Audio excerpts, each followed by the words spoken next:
নতুন প্রসেসর কেনার সময় L3 ক্যাশ 16 এমবি বা 32 এমবি লেখা দেখে কনফিউজড? প্রসেসরের আসল স্পিড কিন্তু এর ওপরেই নির্ভর করে। চলুন কথা না বাড়িয়ে সরাসরি জেনে নিই ক্যাশ মেমরি কি।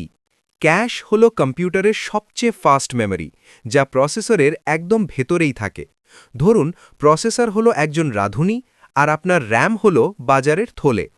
রাঁধুনিকে বারবার থলে থেকে মশলা আনতে গেলে অনেক সময় নষ্ট হয়। তাই রাঁধুনি তার হাতের কাছেই ছোট একটি বাটিতে জরুরি মশলাগুলো রেখে দেয়, যাতে দ্রুত রান্না করা যায়। প্রসেসরের ভেতরের এই ছোট বাটিটাই হল ক্যাশ মেমরি।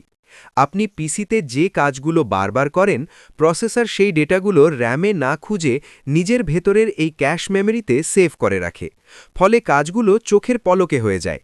ক্যাশ মেমরি মূলত তিনটি লেভেলের হয়: L1, L2 এবং L3। L1 সবচেয়ে ছোট কিন্তু রকেটের মতো ফাস্ট, আর L3 একটু বড় কিন্তু হালকা স্লো।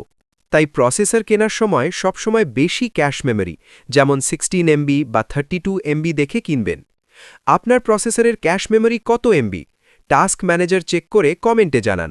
আর বেসিক আইটি শিখতে সাবস্ক্রাইব করুন।